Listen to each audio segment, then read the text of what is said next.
and bow. Nice. All right, everybody. You know one of my teachers since I was young, a good friend of mine, Sensei David Meyer. You got to train with him in Maserati if you came. If not, you big time missed out. And Sensei Will, I'm here for the third time, all the way from Australia, doing a seminar for you. Give a big round of applause.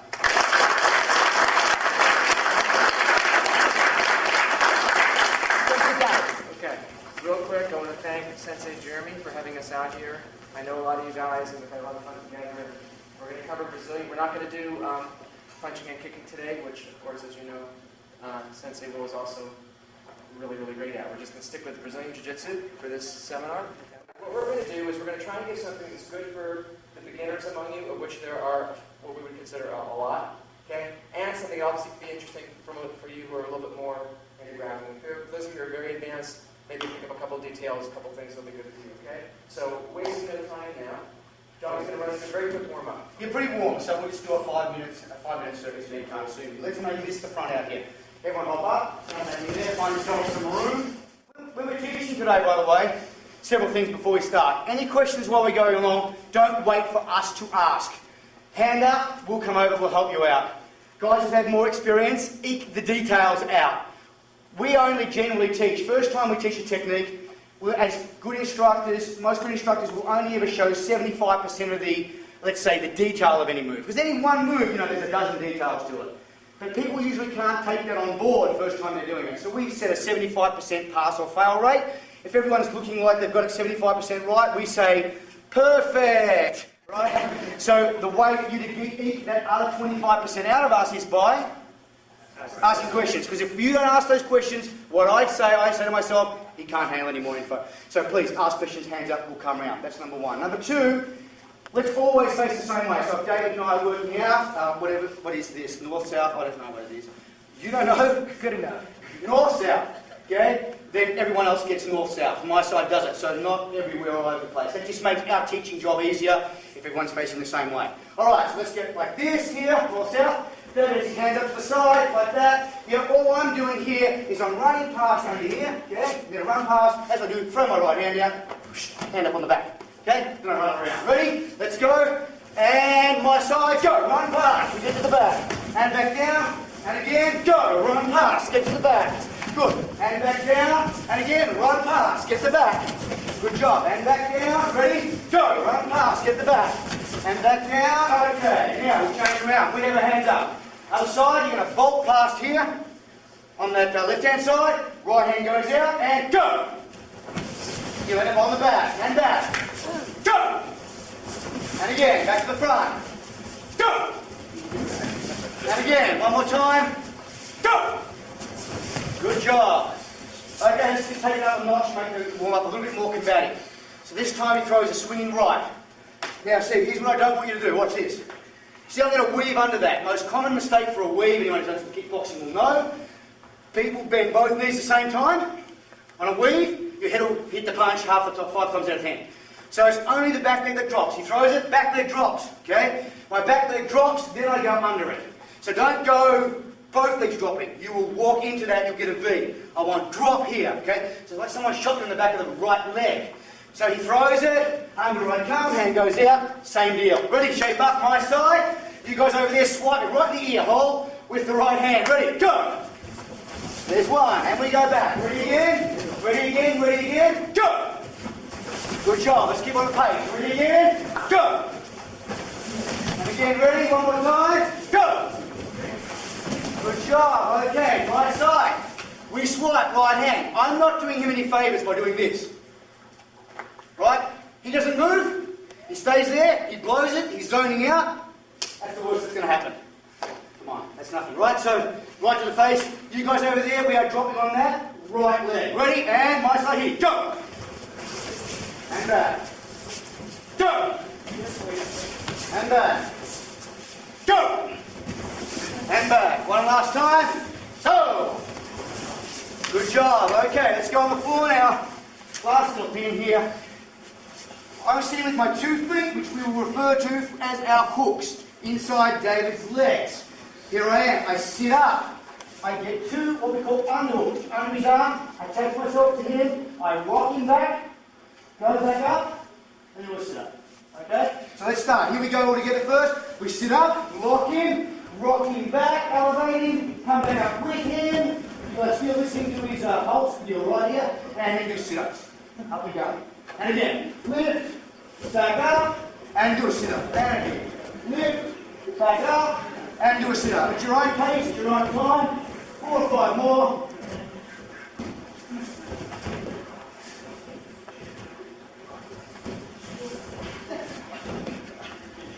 Okay, that's a great job. You know, we're just doing warm-ups where, you know, we're getting used to touching, holding, connecting, hooks and grabbing and stuff like that. That's all. Okay, switch sides, other side, ready? This over here. 2 hooks in, you guys laying down. Up you come, attach yourself with 2 underhooks. Rock back, elevate us up, come back up with us, and now do 1 sit-up. Good job, go, away you go with that.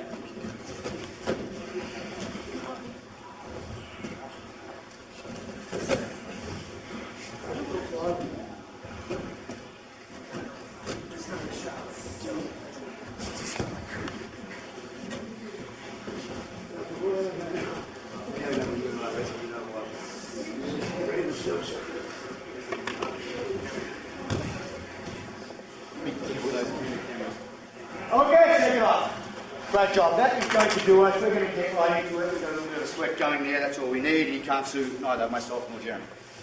All right, let's start. Right away. Yeah. We wanted to cover three kind of units today. Just something good from each area. One would be from the guard, one would be from on top, and one would be a takedown. Okay? So we're going to try and time this out now. It's 4 o'clock, so we're going to get about maybe 40, 45 minutes on each thing. Okay? So we thought the easiest thing to do would be to start from the guard. For some of you guys who maybe aren't that familiar with the positioning stuff, you're pretty new. So we'll some stuff in the guard. Okay? I think I'd like to start the first one from hooks and guard, and then do it from closed guard, okay? What I want you to do, this is a position where he's on my hooks, okay?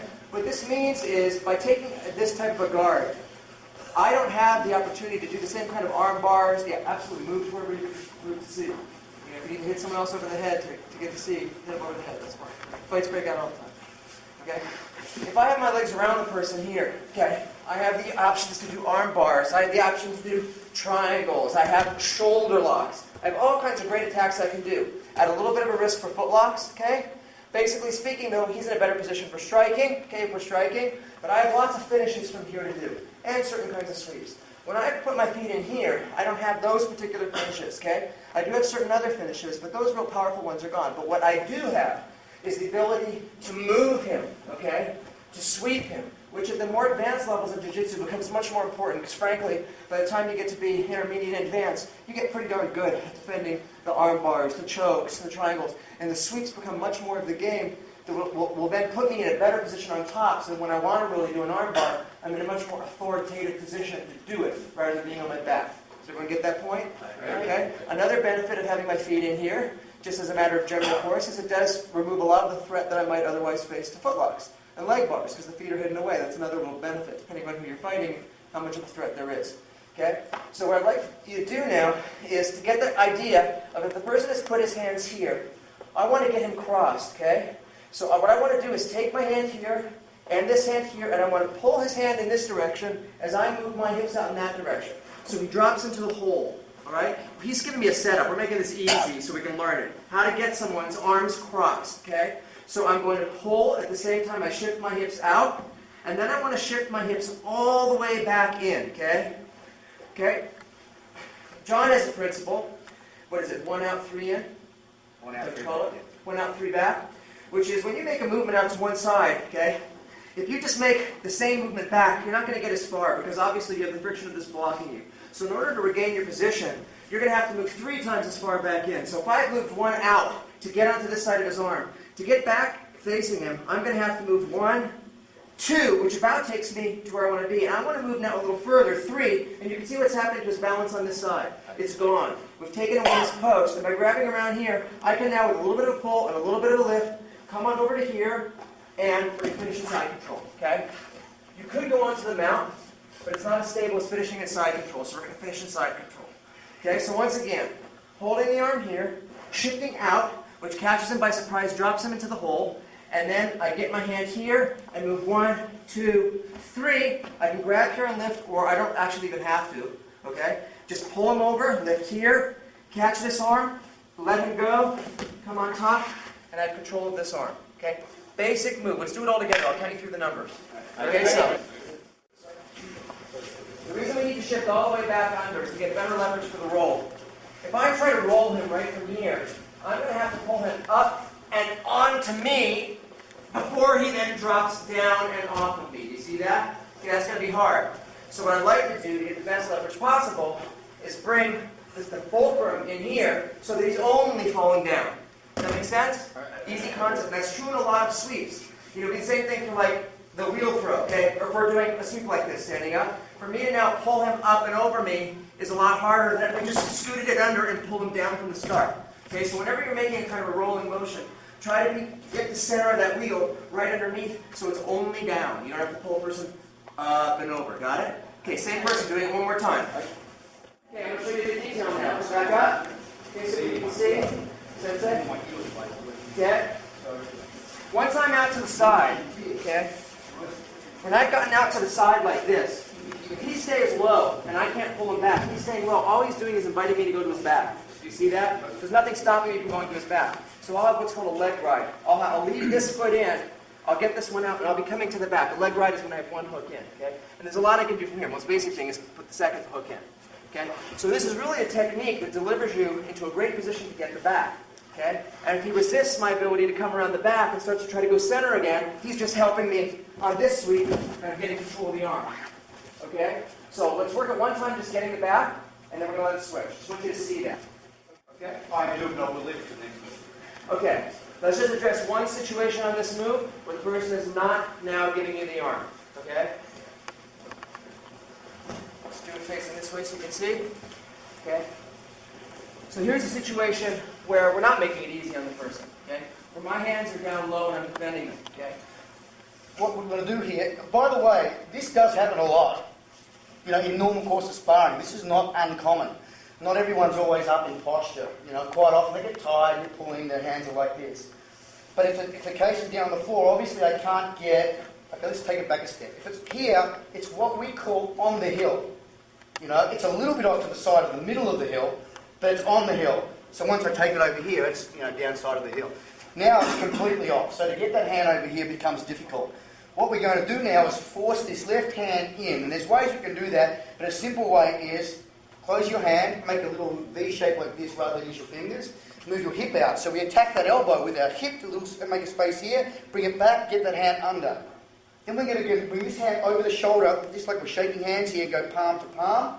And then our left elbow is going to wing that up and start to force it into here. Now we're not going to get into a series of arm bars which we call cutting arm bars from here. We're not doing that today. But can you all see that there's a potential threat here? So what we're going to deal with is his reaction to this threat rather than actually carrying that threat through. Alright? So our hand's going to go under, we're going to do this, we're going to wing it up, threaten that arm. Now there's only one, he wants that arm back, right? Even if he doesn't know what the move is, he doesn't want his arm there. There's only one way to get it back.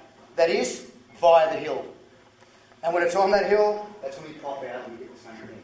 He's not going to take that arm from there back this way.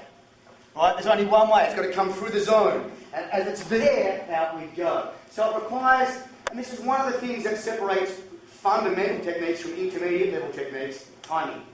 You know, fundamental techniques require no timing. This requires timing. Don't do it too early, okay? It's easier to do it too early than too late. So wait till it slides down and hits the button here, so to speak, and you're going to be right. So here, we wing it up, he slides it back, and at that point, look where we are. We're really where we were before. Okay? Boom, and out we go. Okay, then we're going to do the same thing. Back we come, and we take him over. Alright? Yes, sir. Oh, question, yes. Is your grip?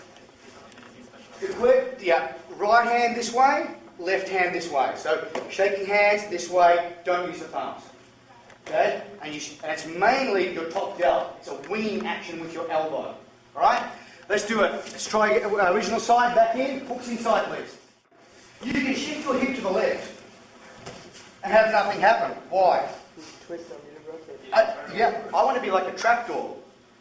Right? So I can move my hip left and he's still supported. I want to go like, I want to go from horizontal to vertical.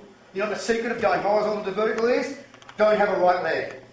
So get chains around, cut the thing off, or relax it. Because tension in your right leg, if that right leg is, could you grab my foot and hand to the floor? Hold it there. If that right leg can't move, my body does not want to turn vertical.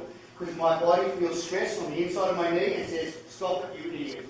Okay? So now he relaxes my leg, and my leg's fully relaxed, floppy, you'll get that horizontal to vertical change. So it's a small point, but it makes a difference. Really go floppy on that right leg, and you'll get this, because it's that, it's not just this. Okay, go again. Any questions with that? Excuse our pace, I need to keep the info over to you, so we're going to do that, especially in the first hour and a half. We're going to get this pace going, just to get everyone focused on getting that information in quick, as opposed to nursing you through, okay? So we're going to move with it. Alright, let's take it now, let's do the same thing. So we're sticking on the same theme, and we tend to do that. We teach little themes, variations, but not 8, 10, 12, 15 unrated techniques. Same thing, my guard is closed. So, much more of a beginner level, or someone knows nothing, or it's the guard you have when you haven't got a guard, or as in Australia we like to say it's the nun's guard, you close your legs and pray. So you keep your legs shut like this, it's exactly the same thing. David's making it easy for me here, exactly the same. Catch the arm, feel the ground. But now it's really important to have my leg floppy. Because if my leg is firm on the ground, which usually it is, right? Because we're used to driving our hip with it, then my hip doesn't go, or my belly doesn't go vertical. So you've got to go really floppy, stick some curare in the right leg. Okay, we go out here, same thing here. We go back, okay? Grab that leg down here, low as we can. Now, this floppy leg smacks him in this direction here as I lift up with my right hand, which puts us onto a tight mount with pressure here on that arm, which we're not going to go forward from that, but trust me, that's cool, okay? We've got a lot of good things happening from that point. You may, well know a lot of that stuff. Okay, so from here, same deal. Here, V, out, grab, back, back. See, he's already going over the hill? Grab the leg. Take this away, smack him there, over we go. Great, let's do it. Same thing, original side, close. Mimicking exactly what we did. Remember, we did it first with 2 hooks in. Now we did it with the full closed guard, okay? So let's do the same thing we did with the closed guard, where the person is now not being nice.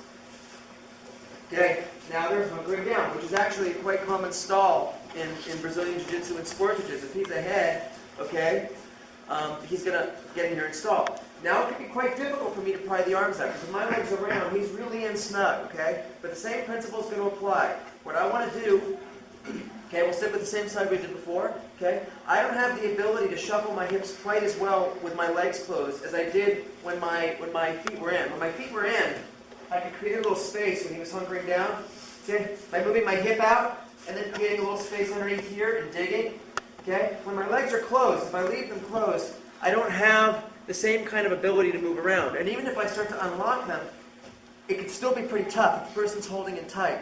So one thing I need to do is unlock the foot here to create a little space, but also try to move this arm in. I don't want to try and force, I'm not strong like this, okay? I want to get my shoulder away. When I get my shoulder away, that just swings my hip out even further. So now I can put in a straighter, stronger arm and come underneath. And once we get here, same thing, like you're shaking your hand, choke up on the elbow, foot in the arm. He comes in here and lock.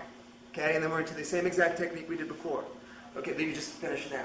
So my point on that one more time, okay, is to go ahead and unlock the left foot, lift my left shoulder away, which causes my left hip to, he can hold it tight, which pries it open, come in right underneath the shoulder, come now, and now I can go ahead and continue my attack and do it from a closed guard. Okay, so let's work it. First partner down. There's a lot of cool stuff that comes from all these moves that we're doing when you're getting people's arms across. But from this particular one we just did, when the arm is across, once you shift back in, especially if you lock your legs, okay, you can now take this arm and shift it back over to here. Where do you think I'm going with this? Arm bar. Oh, it's a great arm bar. It's the tightest arm bar I know how to do if you can get it.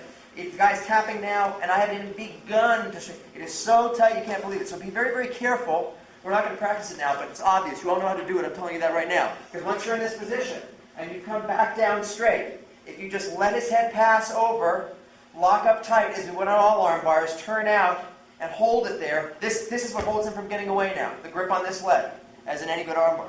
Hold him there now. This arm is tighter than you can believe. There's virtually no lift that's needed to get a tap here, let alone the lift that you could do.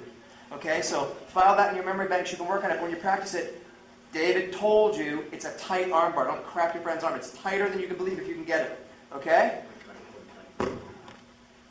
Say again? Oh, if he's posting out there, we also have a cutting arm bar from this side, okay, which we can do. Where I can even move over with 2 legs and do it like this. A lot of different attacks that are coming from this. Okay? Or I pull that through, out he goes, and it never ends. Yeah, then I poke this, he attacks that, I pull through. Anytime his arms are out at all, I can be attacking for them. And actually I would be, okay? Because it's a great way for me to safely unlock my legs, okay? I train with guys who are really good at footlocks and leg bars, so I prefer not to be in this position at all. And as soon as the legs come unlocked, I know, okay, danger has begun. I can put them in danger, but I'm in danger. So I'd much more rather be on the attack here, so that when I start to unlock my legs, I know that I've got control of people, whether I'm doing arm bars or anything, so I know at least I'm unlocking my legs, but under a condition where I have him under threat, not where he's free to move. Got it? Okay, let's take a 2-minute break. There's water outside. Okay, let's, he's right. It's an experiment. You've already been using this experiment. Lie down. Thanks. Okay, now, let's have the arms. You know, we all know that, well, I don't know if you know or not, but one of the things you soon learn on the floor is that you can't be having your arms away from your body because they'll just keep getting, torn off. So people get their arms tight. So what we'd rather do is rather than get into, let's assume that I've got Ray's arm like this, and now I can crush him, go around and finish his arm, or do that lock, or do this lock. Let's assume that they're in. You're okay with the arm stuff? Let's assume his arms are in. And we're going to look at some ways to get these things out where he doesn't want them. Because that's often a question that we're often asked by people. Oh yeah, this is great, he's doing that. What if he's doing that? How do I get that arm out? How do I keep him open? First of all, understand if his arms are in like this, it's kind of cool because he's not doing evil things to you, right? But I do want to be able to open that out. We'll talk about a couple of our ways. One, I'm just making these words up as we go along. Let's do the shimmy. Right. And the shimmy is I get in there and I start working with my body on those arms. You see what I did to that arm? Okay? So I'm kind of smearing that arm out. Kind of doing this, this, this, and it's, you'll find it's really uncomfortable and those arms will be forced out. Okay? And we're really doing that with our rib cage more than anything else. Okay? So we're going to get here, and I'm now working with my left part of my rib cage on the inside of Ray's hand here. Okay? And the bigger the guy is, the better it works. Because, this part of his arm is this giant ledge that you can start working against. It doesn't work against 4-year-olds, 5-year-olds, you have a bit of trouble. But the bigger the guy is, the better it works. Okay? So we're going to get here. So if I was on the front, I would get off here. So you see that my ribs here are laying here. And then I start to work in there. So if I just don't even shimmy, if I just start walking over here like that, see how that arm's gone out? But obviously I don't want to just walk over there because then I've lost control of it. But I want to start to do this. And sometimes while attacking this arm with our ribs or our shimmy, this one will pop out. So don't become over-focused on the one you're doing. I don't care which arm pops out. We're just going to learn to peel these arms out and then we're going to learn to get them. Okay? So here we are here. We start shimmying out and that's gone out. So then now I've got a great attack here. I come under the arm, take his collar, his arm is killed. In other words, he can't defend his neck from a choke because it's gone. So we really like to take away one of the arms always for attacks. Beginners, they go for attacks with both of the arm in. So we end up getting a situation where he's defending 2, I'm attacking 2. 2 on 2, he wins. If I can even use 1 to keep 1 away, 1 on 1, I win. So 1 on 1 we have an advantage, 2 on 2 he does. I mean 1 on 1, because even if I grab his other hand, pull it away and have a race back and keep doing that, eventually I'll win 1. See, right? So one-on-one's better than two-on-two. So that's what we're doing. Be gnarly with your head. You're going to wiggle the head down in there and get it inside the arm. Then take the other arm over and you've got an arm out in space, which is like the gift. Okay? All right? Let's go. 2 or 3 guys, please. So, right, you see how that's different than the other one? The other one, I'm kind of using my body to smear down in between and get those arms out. That one, I'm really using something here, and I'm using my legs to smash that arm out. Okay? All right. One more. One of my favourites ideas from all different places. Use your head. I use my head a lot in wrestling. There's just 2 reasons for that. Anyone been to Bali? Yeah. Thank God. Really? It only cost $200 to get there. What's going on? From where are they? Yeah. Bali, little old lady, 70 years old. They're carrying 400 pounds of rocks around on their head. Takes 4 guys to lift the rocks up there, but they're going to walk all day with 400 pounds of rocks on their head. You know, how can they do that? Because your head is the only part of your body driven by 2 engines. My arm's not. One leg's not, my knee's not, my elbow's not, only my head. So it's a very, very powerful tool to smash and pry things out. Plus, another reason why do I want my head doing that? Because I don't want it floating around in the air. You know, it's a lot of sport jiu-jitsu guys, they're great sport jiu-jitsu. That's because no one's felt them in the head with right hands. You know, there's a guy in Melbourne, he's annoyed the shit out of me. He came into my school and he opened his track. But he said, you know, he's a purple guy on the ground up in science school there, another guy. And he came in and said, no, I'm asking my guard, which, you know, but anyway, he came in there and he was like this is his guard, and he did have a kind of annoying guard. If he put his hooks in and he grabbed your pants like that. Boom! Pass. You know?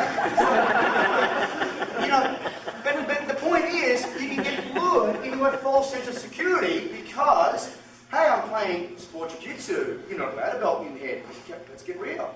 So another reason why I don't want to have my sport, I'm not dissing on sport jiu-jitsu because jiu-jitsu wouldn't have grown BJJ, wouldn't have got where it has without competition and people, you know, developing techniques. But there's like everything else, there's an upside and a downside. The downside is, you know, you can get away with things, certain things with your head up in the air in sport jiu-jitsu and in a real fight you wouldn't dare do.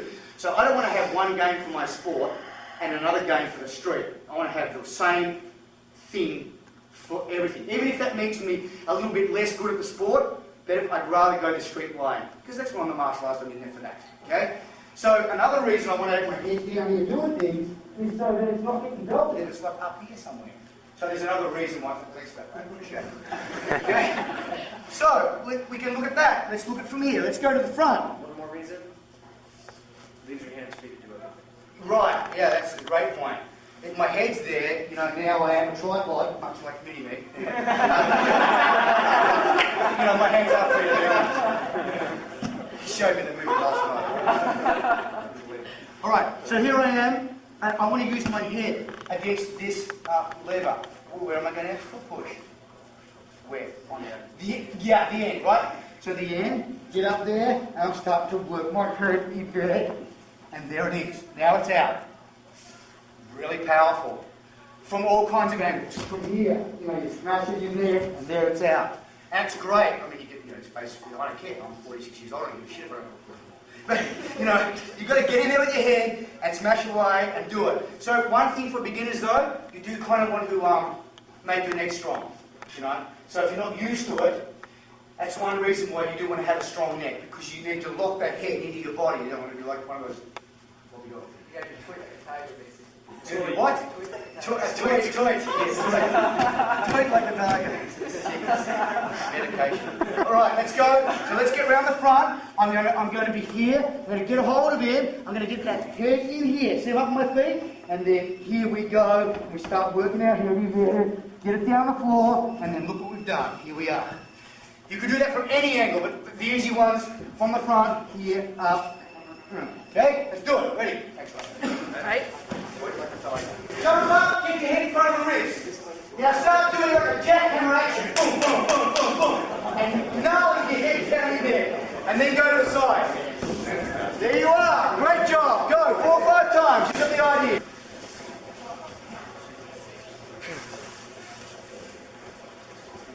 Notice how I'm making John do all the work? This is my way, because John and I obviously are good at this stuff. So I said, teach this stuff, and I'm just sitting here watching. If you didn't get a chance, most of you didn't, don't be shy to say, yeah, I'm not sure, because you really got to feel what it's like, and it really does rip your hands apart. Okay, so I'm telling you, you got to teach it to teach one part. So go for it. Head drive on bar. We read our curriculum, by the way.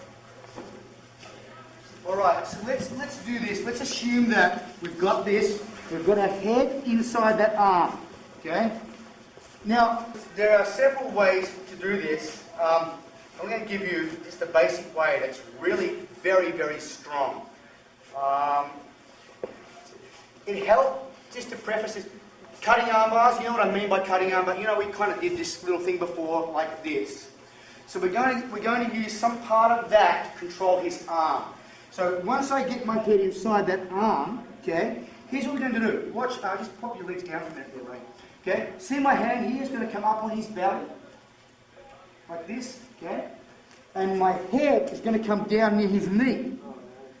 So you see I'm kind of doing a cutting arm bar on his arm? So I'm using the cutting arm bar just to get his arm straight. Why do I want a straight arm? That's a much better lever to do an arm bar with than, you know, a bent arm and then having to spend 25 minutes trying to make it. You know, we've all experienced that. So imagine we can straighten out the arm out. Imagine you're fighting a guy in a plaster cast with his arm straight. Well, that would be really cool, right? Because he couldn't do any of that stuff. So we want to make that arm go straight, then get the arm bar, right? You got the big picture? So we're here. Hand up on top of this. Drive it down. Get it straight. And I'm kind of mounting on him backwards, okay? So he tries to pull his arm out. It's really difficult to get that thing out. Over on the right knee, up on the left foot. There it is. It never came off my ear. So it's kind of like I've gone straight arm, up, out. And it's really good and very hard for him to suck that arm out. Plus, the other problem is, you know, we've all done arm bars, and a problem that we all, the problem that we all have at one point or another is the other arm gets involved. So one of the important things for getting arm bars at an intermediate to advanced level is, can you separate his arms from the beginning so the other arm just never ever gets a look at that hand? Does that make sense?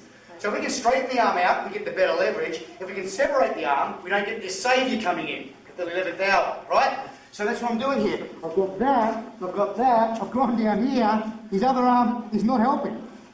You know, even if it was free, it's still the other side of that hand. So now I come up, you know, and here I am, and at the last second, it comes off, and away we go. Okay? So I'll talk you through that, please. So we're going to start like this, as if we've already got the head in here. So, right? So our head's inside his arm, and our hands just like that. That's how we're starting, okay? Let's go. Right. Good, really good. Okay, right. Now, your left hand, which is underneath their elbow, right, up on their belly. Right, now drive your head to the floor down near their knee. Trust me, you'll be okay.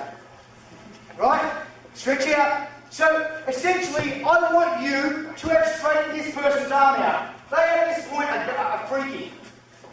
Their arms should be pretty straight. Can they get it out? Can they get it back? Difficult.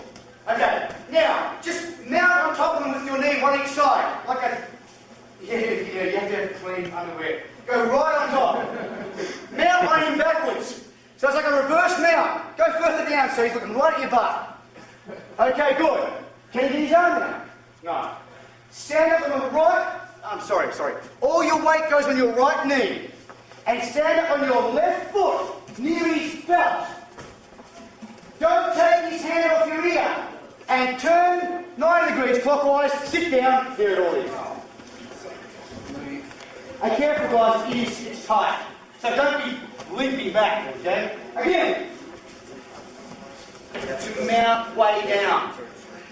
Okay? So once I'm here, you're about to kind of mount right on top here. Then here. Look. Over here. Look, so that's what you got. Okay? Hard for him to get his arm out of there. Everything's tight. Let's do this down. Okay? Try that again, please. Right, you walk your knees up across the side of the head, you run a big risk of getting reversed. Getting Repeat the question. You run the risk of getting reversed. Yeah, roll over. Okay, here we go. from this position here. See my right hand? Round his butt and go to pants. Right hand, round the butt, go to pants, which anchors me over here. What was the question? Do I run this getting rolled over? Because you go to north-south and you start to become unstable. Yes, yes. In fact, a lot of the time, I'll set this technique up. See my right hand under and grab his far pants here. Now, I'll set up now. Now I go around and I lie on the ground. I don't care about him. Down here, now move around. Move around there. Move around. Escape, try to escape. That's right. Okay, and there, here. Now come on. See this hand? So instead of this hand here, where I'm kind of anchoring here. Right? So your right hand should be anchoring over here. You know a good habit to get into, which is great, you know about asking questions. You don't know how to ask a question. I'll give you a hint now how to be a great student. It takes a lot of learning to be a good student. And I spent the first 3 months in my school teaching people how to be good learners. Best 2 things you can do if you've got no brain and you've got no creativity and you really don't know what questions to ask, right? 2 best questions. 1, what's the crux of the move? What's the one point of the move that's going to make it or break it? That's a great question to ask. You'll always get the gold out of the technique if you ask that question, because every move has a crux. It has a point that will either make it or break it. That's a great question. Another great question to ask is, run through this in your mind, in this move, no matter what it is, what is my right leg doing? What is my left leg doing? What is my left hand doing? And what's my right hand doing? And if the guy can't answer that, he doesn't know the move well enough. Okay? Now there are some techniques where this leg does nothing, but there's not many. I'd be hard pressed to come up with 5 of them. So, and if you just get into the habit of understanding for every move you ever do, what the job of that, and that is, you will really master the technique. You'll be a lot better off. Plenty of people just do techniques, and the technique works. They don't know why it's working. It's working, right? So that's another great question to ask, and that's why I was I was hoping someone would ask, because I didn't mention anything about the right hand in that whole thing. I was wanting to see if someone, yes, that's what you're doing with it. Okay? Just remember, so if you're at any seminar, and this guy says any questions, you go, I don't know, I say, what's the crux of the move? Or what is my right foot doing during all that stuff? And they're great questions. You can go for your whole life just asking those 2 things. It'll be a much, much better martial artist. Okay? Alright? Where are we up to? Switch around on the side, please. Thanks. Alright, I know what it is for me. You do that a bunch of times. For me, the crux of that move is making the arm dead straight before I go for it. And the key to that is to not let the arm under the arm go below the elbow. If my arm that's under his arm is below his elbow is essentially starting to bend. If it's above the elbow, you can't bend his elbow. So the hand that goes under, keep it just above the elbow, and then you'll straighten his arm out easy. That to me is the whole move, that big. But the crux of the move, sometimes it shifts depending on whether you've just started the move or you've done it for a long time. But a lot of the time it's the same whether you're doing it or not. So keep the elbow when you penetrate under the arm. He's here, and this hand's under, his arm on his belly. Just drop your legs down. My arm is above his elbow, not below, because now his arm is, right? It's above, so that I'm actually getting the cutting armbar effect. Right, like I put a brick, under the arm. You put it above the elbow before you stomp here, right? Right, above. So it's above here, and then really straighten that arm out, and then you're home. Yes. So when you spin to the actual armbar, is there something that you particularly do to make sure that you get the thumb aligned for the armbar? Because sometimes when I was going for it, you just grab and turn. This is the problem. The earlier I grab the hand, the less arm control I have, the easier to finish. Right? The better arm control I haven't got the hand, the easier to escape at the end. That's the fight. That's the battle between his escape and my attack. Can I give my 2 cents? Ah. I would go in favor of don't grab the hand off your ear, but be sure when you make that pin, your thighs squeeze together really tight. Just so you understand what Jeremy's talking about is a particular escape of the arm. When we come down from here, And if this hand is pinky up like that, he has the ability to roll out in this direction. Guys who are really good at Brazilian Jiu-Jitsu get good at that move. Okay? So that's why you want the arm bar always to hold the wrist here, hold it so the person cannot turn their hand over that way and roll in that direction. It's a little bit of, you beginners don't worry about it too much right now. But, so what I'm saying to do is come down in here, and you have control of that. Come in here, and as soon as you make this sort of grip tight here, so when he starts to turn and make that roll, that's going to inhibit that, so I can take the time to fix this and take it back. This is what stops that. Whenever that roll happens, it's because something's loose here. So if I grip that super tight, that buys me the time to get to finish. That's my, answer. Stay there, Jeremy. While you're there. Another point to stop that turn. Even if I hold his hand, this is to turn it. Okay? But, turn it. Turn it. See? You keep your ear pressed back and to the left, like that magic bullet back and to the left. Then you come up, you can't turn it, and you come up and you get hold of it. Okay? So because, for him to rotate his hand, he's got to have space to rotate it. Head pressure like that. Again, for cutting, because, we're talking about kind of a cutting arm bar here during stand up. The cutting arm bar is this kind of idea. Okay, to measure the crux of the cutting arm bar is my head doing that. That bit is easy. But without the head, he can rotate his arm and suck that out. That's why people can't do it, people don't like it. The whole thing about cutting arm bar is that. So now he can't. His elbow's lined up tight. Well, he can, but it's really difficult. He's got to work to get the arm. See, the counter to cutting arm bar is that. That's what you've got to do. Cutting arm is going to do that. So I've got to stop that. And you stop that by this, and that buys you the time to get this. So between the squeezing of the knees and back to the left with the head down, really locking here, you're going to give yourself time to win that little fight. By the way, when we were showing passing cutting arm bar from here, we were assuming he is going to turn his hand like that. That's why he pulls it out, and we're waiting for it. And we know he's going to do that. Yes. But I didn't have to let him do that. Okay, I could have stayed in here and given him grief and really tried to make him tap. Okay, but I know if he does turn it, like the same direction we're talking about, that's how we typically do that first move. Okay, you guys understand that? All right, let's look at just one more attack from on top here.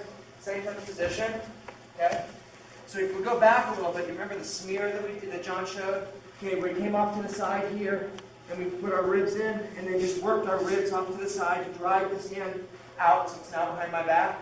Okay? What I'm going to do is we're going to start from here. Okay? So you can review the smear if you want. You don't have to do it every time. But I just want to show you that's one way to get the arm out here. A lot of times we'll be pinning a person and they'll just put it out there. They'll reach around, they might be trying to grab, which is of course a big mistake on his part. But here's a way to assume that he's not making the mistake. He's in good form here. Okay? Come out to the side, come over here, take my ribs down, just lie out to the ground, and now I've got it. Okay, what I'm going to do is reach under with my left hand here. It's a very basic choke, called a T-choke. Okay, where I'm going to make a T, where I'm going to grab underneath his collar, like this with my 4 fingers, setting up the choke here. For now, he's not going to defend it. We'll show you what to do when he defends it in a moment. Getting in the control here, dropping the elbow to the ground, and applying the choke. Okay. Once you apply it once, you don't have to keep making your partner tap 20 times. You don't want a person to lose too many more brain cells than you guys have already lost being here doing whatever you do late at night. So what you're going to do is he's not going to defend it for now. We'll show you how to break through his defenses in a minute. You see his arm is out of commission. It's trapped there. I'm in tight. He can't get it back. Okay? So this is actually, it looks like it's one-on-one, but it's actually 2. This is going to hold the collar to fix it tight. Okay? So when I pull here, the tightness is going to, if I don't grab the collar here, I may get slack. I may just pull this collar around his neck. I don't want that. So fix it close here. Come in here.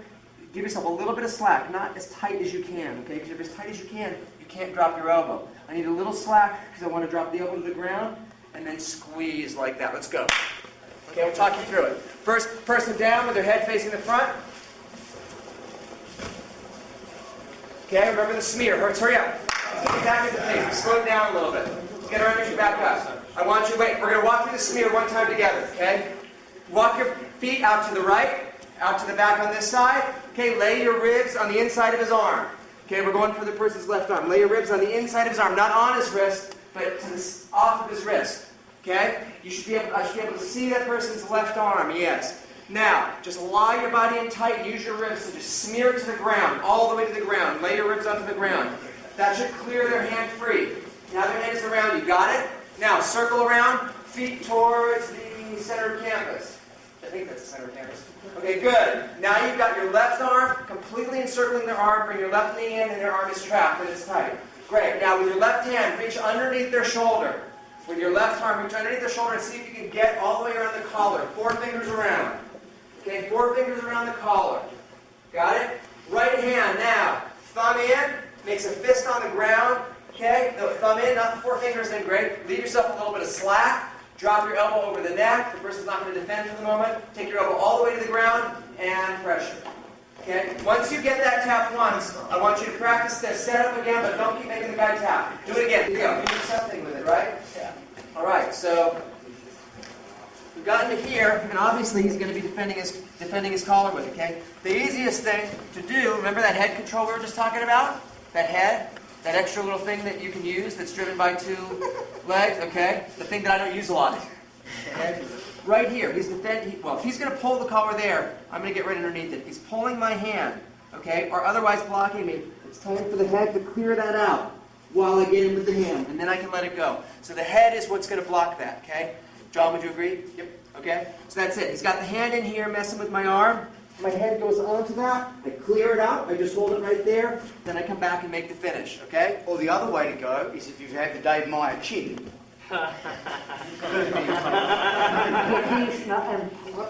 This way.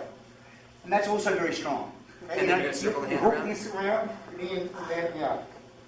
So whether you drive it off or whether you pull it back, it's the same thing, you know. Hook with the chin or drive with the head. Okay, let's work them both. First partner on top again. Take the hold with your mouth and bite it out tight and grab it tighter. Check it out one time. Okay? This is a trick I use. I use it in competition and it's worked for me. Okay? You take that collar, you get it with your teeth, you yank it out tight, you take a much tighter grip. It's one of my favorite techniques because, again, it's giving me like a third hand now. You don't want that. Okay, Take a light grip with your teeth. Look at the teeth. Yeah? If you do that, take a light grip. Yes, you don't want the person ripping it out of your hand. But honestly, that is a great way to tighten up the move, okay? Okay, first of all, please let me explain my personal philosophy on takedowns. We're going to do takedowns from distance as if we've already shaped up. That has almost nothing to do with the real world. Understand that. I've yet to see a fight in the street where 2 guys are shaped up like that. It never happens. So, please understand that a lot of people get mixed martial arts and all that kind of stuff confused with reality. And the best fighters I know are just the best guys in the world are going, hey look, we can't work it out. Headbutt, right cross. That's what they're good at. They don't need the takedown. They do all their takedowns, their stuff from, I'm sure we can work it out. Look, can't we? What did you say? It's all about that. And it's never about this. And I just need to lay that out there, right? Because a lot of people think, wow, from out there. And the first real shock they have in the real world is they go, this fight's on before I even knew about it, right? And that is a big shift for almost all martial artists to get into. I say, you're ready. You've got to be ready. You're ready. You're ready. Anyone's worked the doors, you're ready now. You're ready now. You're ready now. Work the doors means being a bouncer. Being a bouncer. You've always got what we call your fence up. Right? It's going to be here, it can be here, it'll be here. So I see guys that have done this for 30 years. The first fight they get into, they're like that. Right? And the fight like that. And they're here. Have they ever thrown a punch from there? Have they ever thrown a combo from there? Have they ever done a kick, a takedown, or anything from this? And if the answer is no, those 2 guys are even. And their 25 years of martial arts experience from here means 0. And this is one of the biggest shifts. So I just need to lay that out right now, because even though we're doing this, that is not fighting. So a lot of the takedowns in the street, and what we call kickoffs, which is headbutts, elbows, all that kind of stuff, we do them in my school, we do them from here, this kind of thing. We ask questions, can't we work it out? And right in the middle of his answer, we kick off. So for the first 12 months, all of our combinations are like that. I teach my people. I'm getting drama coaches in my school. to teach people how to be convincing, hey, look, I'm no fit, look, can't we work it out? And as he answers, away we go. We train that. We train that. We train the combinations like that. Right? Don't misunderstand. I'm not bringing the violence. He's brought it to me. He's in my face. So it's well within my rights to kick off first. No country said, we're starting the war tomorrow, and then they bomb them, and then they start, then the war's on. Same thing in a one-on-one fight, same thing in large-scale warfare. So we recognise that, and we train like that, right? So this is a match-fighting situation that we're talking about now. Yeah? Right? Because I don't want to mislead you in that step. Low single leg. Okay? First low single leg, really basic. We'll do it from southpaw, we can do it from orthodox, we'll see how the time goes. Southpaw, really slowly, drop, close, fold, take down. That's going to be the first one. So the easiest takedown you can do. Requires no lifting, requires no foot. You know what I like about it? Requires no footwork. Like a double leg technique means I've got to penetrate and do all that. Don't fall over. Okay? But this requires no footwork. Footwork, look where I am. Did my feet move? No, no, no, no. The feet still haven't moved, so it's like a real no-brainer. Okay? And the other great thing about it, you don't have to be really good and have done thousands of them to make it work. Whereas double legs and stuff, you've got to have the explosion, the timing, because I've seen guys get kneed a lot in the head doing crappy double leg takedowns and crappy high singles and high crotches and all that kind of stuff. Not because this guy's got wonderful timing and says, oh, here comes a double, kaboof. He doesn't know it. People don't have the timing. It's a fluke. He starts his double leg, this guy starts his kick, same time. Bummer. And you run into the knee, and then the crowd goes, whoa, that was cool. It was just luck, right? So you can have that problem. But if I go in what I call below radar, below that knee, how can I get kneed in the head? Right? So if I come in here, I'm not going to be kneed in the head or kicked in the head. So to me that is a lot safer. A crappy one of them is a lot safer than a bad one of them. Okay? I'd rather go high or low before I went middle. Now don't get me wrong, I love middle double leg, but I'm saying it takes more training, you've got to have a higher level of expertise, blah, blah, blah. Alright? So here's what we're going to do. We're going to do 1, drop our level. 2, post our hand so there's roughly a triangle. 3, fold the knee. 4, grab the end of the lever, which is where? Heel, not the ankle. The higher I come up, you know what a sprawl is? The higher I come up the leg, the worse I am the leverage. He sprawls, my arm gets dragged out. So that's it. I wouldn't do that. When you sprawl, never put your hands in there. Get ducked. Evil and bad. Alright? Here. Okay, so I need to grab the heel. Okay? And one of the reasons about why you need, see, for high singles, you need 2 hands. Because his leg's strong. And I need 2 hands to hold it. Okay? But I prefer 1 hand. The only way I'm going to hold this guy's leg with 1 hand is to grab at the heel. Then he can't get his leg away. Why do I only want to use 1 hand? I'll tell you why. The worst thing about using 2 hands is that you get 1 shot.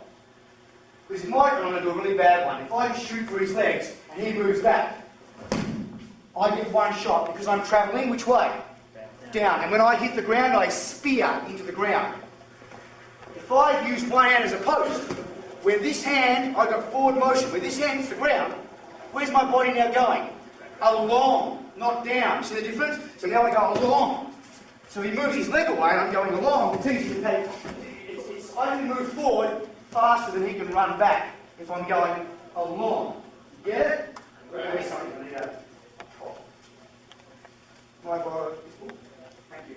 This book here, right? If I do that, that's 1 shot. If I do this, it moves along. So I need to get that with my takedown.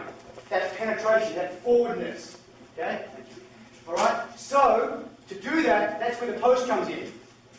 So the post, to me, is the crux of the move. Because my post allows me to travel forward. And you know what also it does? And I've taken guys down with double legs in the street. And you know what happens there? You don't hurt your knees, but you know what? You get a hole in your pants. And I've done it, and I've got holes in my pants every time. I try and little hole, but hey, you just pay $8, and then you got a hole in your pants, and he's a mongrel. That doesn't make sense. Alright? course, you know, you can choke me out, take his wallet away, so I'm going to choke out.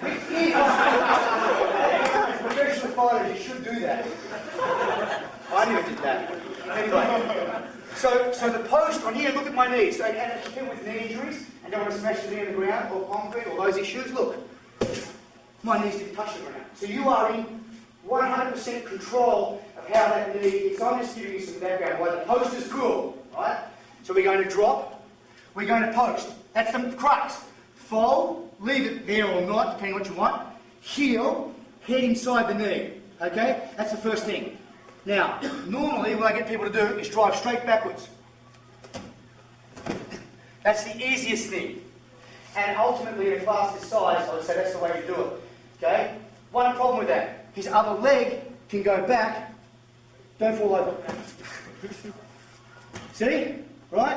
And now I'm going to run around and do extra movements and tap it and take it down. Extra stuff, right?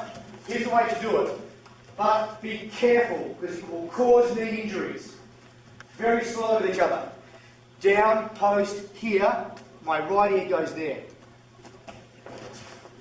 So it's not backwards. But if you do that at pace with your friend, his knee is going to get hurt. So I want you really to just be very careful with that. In fact, in my school, to train this explosively, we don't use humans. I get, you know those little animals? Giraffes. We're Portugal. Actually, last time I was trying to convince Pete to double their kangaroo. I was in the bush camping with my friend out in the wilderness. We were in a tent, we wake up and every morning there's this, you know, kangaroos, and he was out there. And I was saying, no, you can do it, go, do it. And the thing was kind of hanging around, and you get this close. So I was trying to convince my friend to shoot a double on this thing. And he took it out off the money and everything. The kangaroo would kick the shit out of it. They're very dangerous with this. Anyway, I digress. So the way in my school we do it, you know those swimming pool floats? You have the long tubular spaghetti floats? Yeah. Okay, so we get them and chop them in half. So I hold that on the floor. And then my partner can shoot the double as hard, the single as hard as he wants. It doesn't hurt me. So we just go around and go, boom, shoots it. Boom, and that's a great way we get our kids to do that. Our little 4 or 5 year olds to get to shoot that instead of their other legs. And they really crash it down. You know, we get the little kids that kick, so the kicks go right foot and over their toes, so they're a really great little tool to have. $5, chop it in half, you get 2, you know, and they're great for shooting legs. And that way, when I hit that tubing, right, I can smash into it and I can put my ear on the ground. But, you know, that's a great little tool. Keep it in mind. Let me talk about everyone to it. Face front, right foot forward. Give yourself some room. For those lovers of orthodox stance, I will do it in a second if we've got time.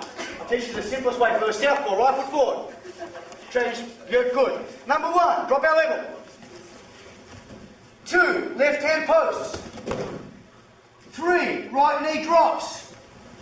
4, right hand shoots forward, grabs the ankle. And that's it. No footwork, right? Easy, again up. Our feet didn't even move. And again, ready, and 1, drop, 2, post, 3, fold, 4, grab. Right? Again. 1, drop, 2, post, 3, fold, 4, grab. Again. Okay, if I take Ray straight back, okay, just when you fall, be normal, natural. What happens to Ray's leg? Gravity, not even his brain, gravity takes it here, and then he'll make a connection. He'll go head, foot, head, foot, head, foot. You know, and he'll boot you. So another reason I don't want to take him straight back is it sets up that. That's still a slim chance that you're going to get knocked out if you're on that ankle, you know, and you go up hard and you stay tight. However, you don't get that if I go this way, it's not happening. His foot's going the wrong way. Another reason to do the sideways bit. Yeah? Okay, good. Thanks, Ray. And instead of passing right. So you're setting up to keep going. Okay, again, thanks for that. Ready again. Same time. You accidentally run into that knee sometimes unless you get the timing and all that. Okay, here's what we're going to do now. Where's my partner from before? Here he is. Okay. So here's what I want my partner to do. I want my partner to do this. Back and up. That's all. Nothing. It's better, in fact, that he shuts his eyes and do it. I don't want him to kind of time it. I just want him to be a machine. He's a machine. He's a machine. All right? And here I am, and I'm going.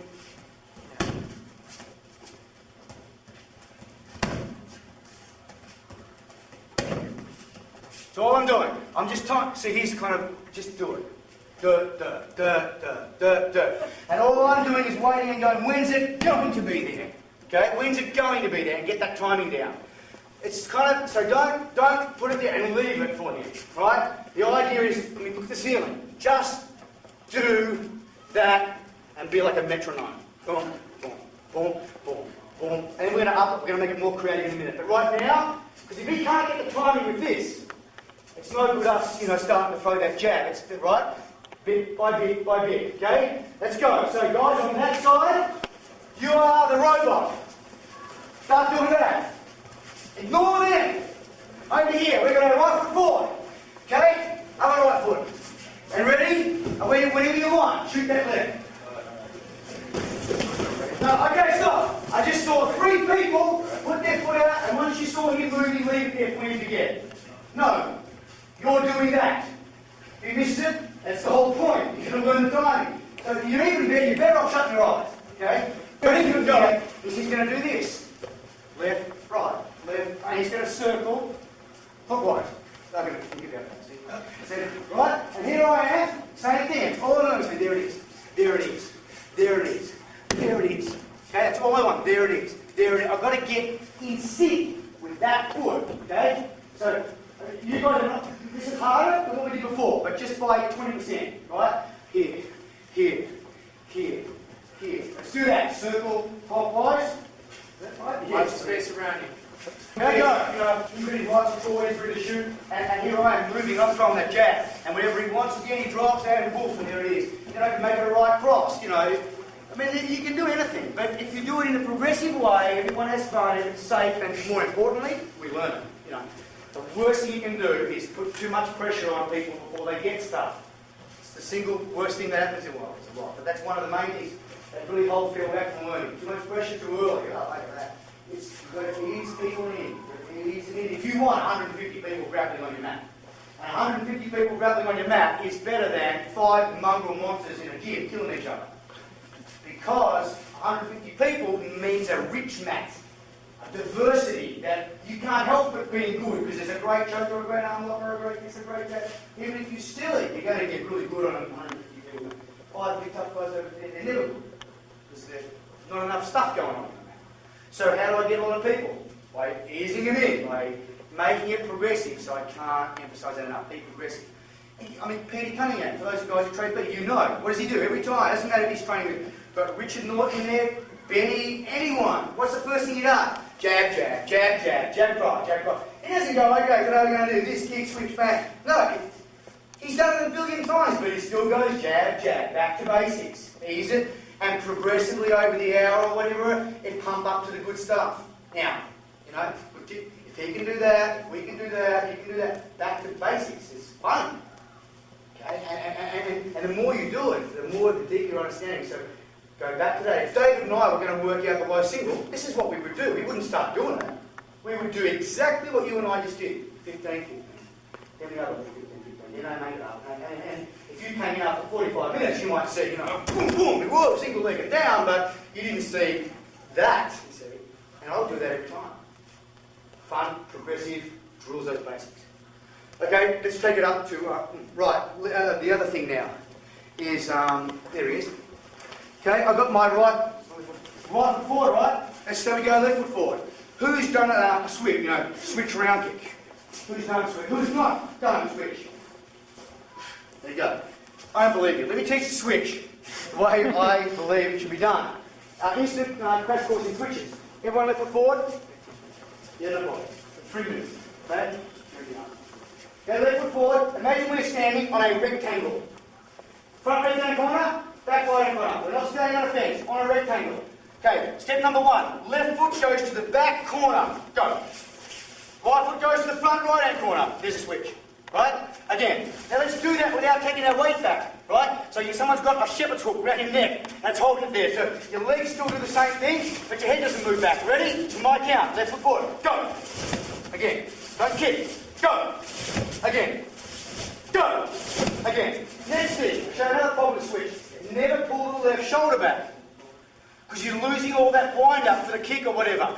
You leave the left shoulder forward. One great way to ensure the left shoulder stays forward is to pump that left hand out to their face as our left leg goes back. What does that do to my body? It winds me up for the kick. So, here we are. Our left hand goes back out as this foot goes back. Ready? Go. Again. Ready? Go. Again. Ready? Go. And again. Go. Good. Now, all we're going to do is modify that, and we've got that takedown. He's got his left foot forward. Here I am. Foot. And here I am. So instead of, switch round kick, bang, which is, normal, right? We're just doing this. So I go out, and then I go straight down to here, and there we are. So just got that switch. Switch. Boom. Or you could throw the kick. Switch round kick, and as the foot come back, we're right into it, and it just goes together. So just for fun, we'll do it. You don't mind that, Dave? Yep. Okay? So here I am with my partner. Everyone shake up like Jeremy and myself. Go, you got 5 seconds. 4, 3, 2, and 1. All right, my side. Left hand goes out, and we're just making the switch. Ready? 1. Left foot inside round kick. It comes back to the back corner, and post. Right, and there you are. Okay? Again, that's a very easy way for it to put it together. Ready? And again. And left hand goes out, switch. And kick. As it goes back, post, and down. So we're coming round, dropping angle, shooting in, very confusing. Okay, so now we go switch, kick, back, and drop. Let's try that slowly. Ready? Go. Switch, kick, drop. And again. Ready? Go. Switch, kick, drop. And again. Okay. Go. Boom. They look fast. But by the time they go so fast, they stand it up and pull the trigger, the old guy's going, boom, and they just kick the shit out of the young guys. Because they are not quick, they are just, they don't have they're smooth. They don't have the brakes. It's like the tortoise in the head, just keep going. So instead of going, you just kind of, and that's better. So forget about going quick. Just take out the spaces, okay? Let's give me 3 of those. Ready? Smooth is fast. Go! That's it. If I shoot my partner's leg, his left foot's forward, I get hold of that ankle, but he sprawls on me. Right? Up. Here I am. Okay? Which is, what's great about this is that when you get hold of that leg, they can still sprawl, but they're not getting their leg back. Right? And that's cool. So here we go. Look at this. Okay, I drop and I get it. He puts his weight on me, he stretches his other leg back. Okay, I stand up. Now, stand up again, guys. Sorry, I missed that one. Here, I shoot it, he sprawls. Now, when I stand up, what am I lifting his leg with? My head. I point my head. I point. I let go. Turn. Okay, let's do this solo. Just to give you one up on the level, meaning if the guy sprawls, then what? Okay, face the front. Right foot forward. Drop. Post. Fold. Grab. The mongrel sprawls, right? But that's okay, as long as we've got his foot. Now, come up on our knees and just lift our head up. Remember we've got his foot here, okay? Stand up on our foot. Am I lifting his body?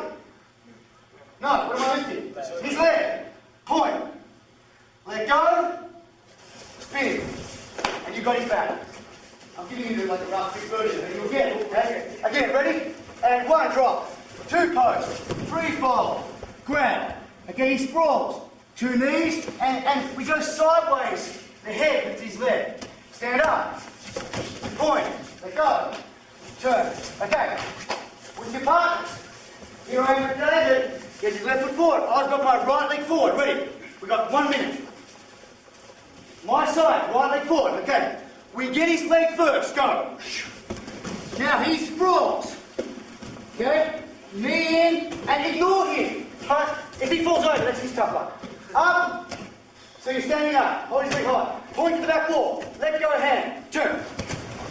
Right. Now don't feel you've got to compromise yourself. No. If he falls over when you do that, well, that's the plan. Right? So don't worry about him. A lot of people try to, I can't get up. You want to get up without making him fall. That's not your problem. The guys on top, Don't fall. You're staying up. You're on top. Okay, ready? Go. 1. Okay. All right. Did kind of 3 sections of stuff, kind of related. Okay. We did our first section, which was getting off to the side of the person. All right. Started with the double hooks in. Person just puts their hands on you. You just shift your hips out. Right. Grab around. Okay. 1, 2, 3, and over you roll. Okay. Remember that one. And the only thing to remember is don't go to the mount there. So if you go to the mount, it's not going to be a stable mount. I said that really quick. Here's why. If I get out to here, and I go to the mount, am I really going to be on the mount in the beginning? Look where my feet are. So he's going to go ballistic, as any good fighter should, when he thinks I'm going to the mount. And chances are I'm going to end up in at least a half guard, something like that. Okay? So what I would rather do is take advantage of that precious moment in time when gravity is now completing the sweep. So as he's falling and busy falling, I'm busy consolidating. So when he hits the ground and begins his massive escape, I'm already in a consolidated position because I need to get his massive escape. Okay, and ideally ready for this. Up, which can go right into one of the other techniques that we're doing. Okay, but so we have the 2 hooks in, and then we said if his arms are out, penetrate the hand in, crank it, threaten the person for the cutting arm bar. When he withdraws it, pull it off to the side, and there you go. What was the other option besides sweeping? Go to the back. Okay, very easy to do. All right. Then we talked about same arm bars, great for controls from here, great for a lot of stuff. Okay, same movement, same things applied, same cut, same going to the back. Okay, but you have the other bonus of if you get a person head over here like this, and you're in front of them, what do I have? Arm bar. Okay, which you didn't have from the other. Okay, so that was sort of our section on the guard. Okay, then we went to top. We worked a couple of John's patented, or shall I say patented, really cool ways of smearing the hands free. Okay, we talked about going angular to the side and using the ribs, which we then turned into a choke. Okay, and we talked about using the head again, using the chin, or being really gross and biting the gi to tighten it up. And that's the same kind of a T choke. All right. Then we also talked. Gosh, there's one other smearing technique we did. Okay. Well, all right. Then one of the other smearing techniques we did was head to head, right, clearing away the wrist. Okay. Then we straightened the arm out, mounted the guy reversed, picked it up with the ear, and went and caught the arm straight. Okay. Which is a great way to do an arm bar. With leg bars, it's almost essential. Okay. It's almost essential that if you're going to do a good leg bar, not going to waste a lot of energy, you have to only attack when the leg is pretty much straight. Otherwise, it's a very big fight. Arm bars, you can get away with lots of fights, straightening the arm out. But against legs, you really want to look for ways of catching the leg straight. It's already straight. So this is when we're straightening the arm and taking it out. That was the only other attack, actually, that we were from there. We were just looking at controls from the top. And then we did our takedown, okay, which was basically the low single or the ankle, low ankle. Same thing, going down, dropping your level first, which really just takes you into position that what kind of an athlete starts in this position? Right. Okay, sprinter. And their goal is to do what? Fast. Okay? So you can always move forward faster than someone can move back. So you want to set yourself in a position where you're ready to take advantage of that advantage. Okay? You can move forward faster, quicker than he moves back if you sit down and do what people who move fast get ready to do. Okay, which is launch forward. His hand controls out, which controls the rate that the knee hits the ground, and also does what to your ankle? Out forward. Okay, just like we're both. So versus this thing, they tossed it. Okay. So, and then we talked about, if they sprawl away, if you've got a good hold of the ankle, as low on the ankle as you can, they can't really sprawl away. They sprawl over you, you duck out, you turn out. Okay, and John also threw in, for the fun of it, just a little switch kick. Okay, which is another great technique. By the way, we talk sometimes about how to use the kicks to set up the takedowns. Okay, how to spread a leg apart. Makes it easier to follow up with a takedown if you can throw in a kick first, because it shots the guy into a position that they don't have good balance. Maybe we'll work that in our next seminar.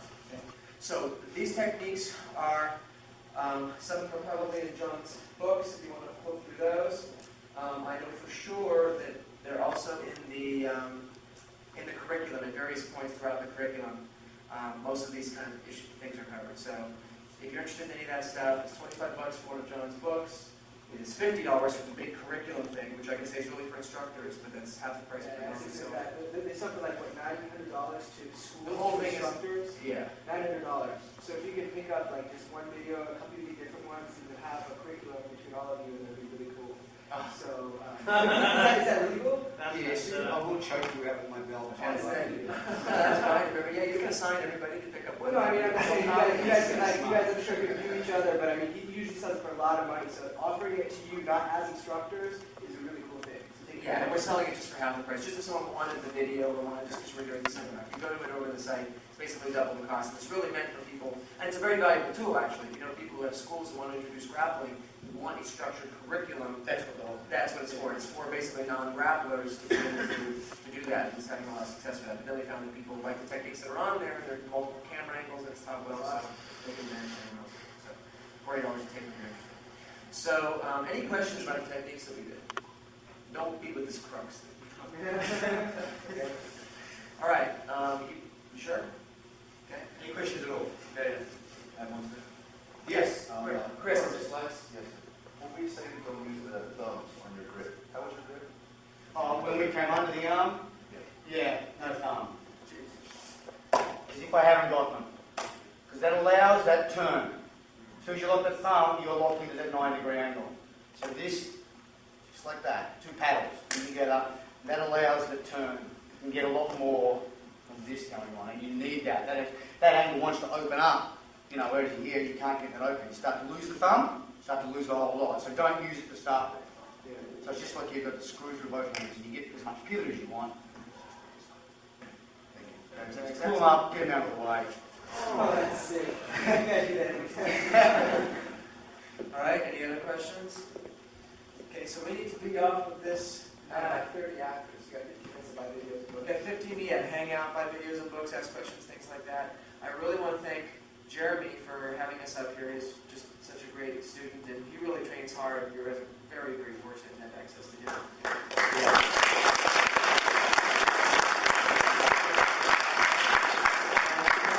LA, as Sensei Carvel sometimes does, you can look me up so I can be sure to ignore you and not answer the phone. We train our instructors, Higgin and John Jack Machado, and definitely would love for you to come down and meet them anytime you come down. I also want to thank Chris for coming, and be sure to get information about the tournament. For those of you who are interested in competing in BJJ, you definitely want to support that. You want to support other instructors, you want to support other schools, so everything grows. Everyone gets better when the whole system grows, more people compete. And it's not this Saturday, it's next, so we have more time to do your thoughts. So if you're interested, Okay? Yeah, be sure you get that information on that. Or if not, you know what? Even if you don't want to compete, I would recommend go watch and support it. Yeah. And I can thank you also to the other guys who travel a long way away. What's your name again? Alexander. Alexander? You got a school up in Portland? Definitely stay in touch with us, because we were just up there and we go up there. Appreciate that. Big effort. Thanks very much. Lorraine came down here, trained some Health Gracie, and that's great. So all of you did a really great job. And let's go out of their way and teach my students. I'm really grateful about that. Two things I think I really learned something they said today was make sure to take advantage of the advantage, and if you break it in half, you get two. Just